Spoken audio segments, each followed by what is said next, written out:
Hello everyone, नमस्ते। आज म बनाइरहेको छु पङ्कज माछा। हेर्नुहोस्, पङ्कज माछालाई धोइरहे पारेर मजाले सफा पारेर राखेको छु। यसमा छर्नुपर्छ निम्बु। यसरी निम्बु छर्दा चाहिँ मिठो बास्ना आउँछ अनि टेस्ट पनि आउँछ। यसरी छरेपछि चाहिँ यसरी राखिदिनुहोस्। 10 मिनट, लगभग 10 मिनट जति राखिदिनुहोस्। त्यो बिचमा तपाईँहरूले मसला रेडी पारेर सक्नुहुन्छ।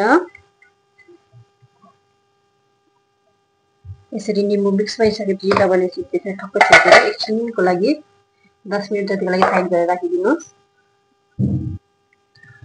अन्त माछा बनाउन चाहिने सामग्री चाहिँ हेर्नुहोस्, यहाँ लसुन, अदुवा, हरियो खुर्सानी, रातो रातो, अन्त टमाटर, प्याज।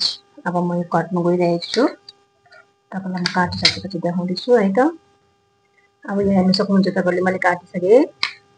अब यसलाई पिस्नु पर्नुहुन्छ मिक्सर ग्राइन्डरमा। तपाईँ हाल्नुहोस् प्याज, यो सबै हाल्नुपर्छ है। यसको माथि हाल्नुहोस् तपाईँले सर्सु, मस्टर्ड लिभ है त, स्वाद अनुसार। तपाईँले कति माछा पकाउनु हुँदैछ तपाईँलाई थाहा हुन्छ होइन, त्यति नै मिलाएर चाहिँ हाल्नु पर्यो। मैले चाहिँ अलिकति मात्रै पकाउँदैछु। अनि त्यसमा हाल्नुहोस् टमाटर, एकैचोटि पिस्नुहोस् यसरी। यसमा हालिदिनुहोस् पानी, पिसौँ है त। हेर्न सक्नुहुन्छ मैले पिसिसकेँ मसला। स्मुथ भयो, एकदमै राम्रो। मेरो चाहिँ लाइटको प्रब्लम अलिकति भएर अलिकति अँध्यारो आउँछ। हेर्न सक्नुहुन्छ मसला कस्तो दामी भएको छ। अब पकाउनु सुरु गरौँ है त। अब पकाउनु सुरु गरौँ है त। ग्यासमा पचाएँ भाँडा, देख्नुहुँदैछ भाँडा तात्यो। भाँडामा हाल्नुपर्छ तेल। त्यसलाई चाहिँ तातिनु दिनु पर्यो एकछिन। तेल तातेपछि चाहिँ अलिकति हालिदिनुहोस् न प्याज है त। अब चाहिँ यसमा हालिदिउँ मसला, अहिले पिसेको मसला।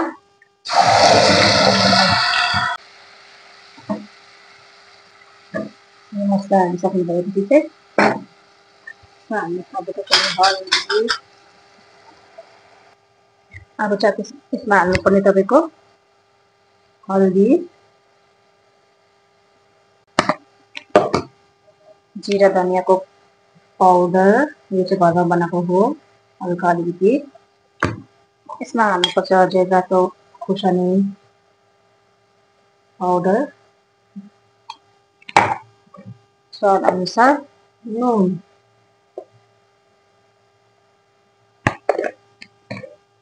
यो हालिसकेपछि एकपल्ट चलाइदिनुहोस्।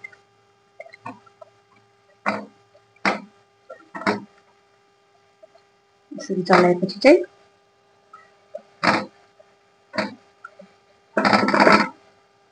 पानी, यसरी पानी हालिसकेपछि चाहिँ छोपेर एकछिन पाक्न दिनुहोस्।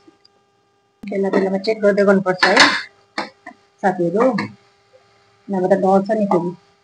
यस्तो भएपछि चाहिँ तपाईँहरूले अझै अलिकति पानी हालेर दिनुहोस्। मसला चाहिँ मजाले पकाउनुपर्छ। मजाले मसला पकायो भने चाहिँ तपाईँको खानामा मिठो हुन्छ, नभए चाहिँ काँचै मसला बनाउँछ। काँचो मसला बनायो भने चाहिँ मिठो हुँदैन।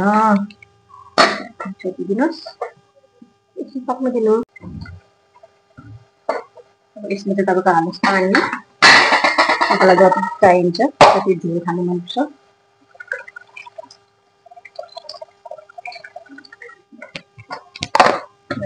खालि पानी,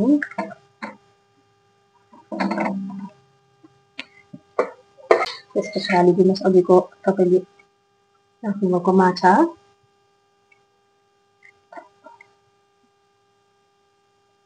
यसरी हालिराखेपछि चाहिँ अब तपाईँले पाक्न दिनुपर्छ 10 मिनट जति। पकाएर भेटौँ है त। हेर्न सक्नुहुन्छ माछा, भात, काँक्रा, निम्बु अनि बोक्से खुर्सानी।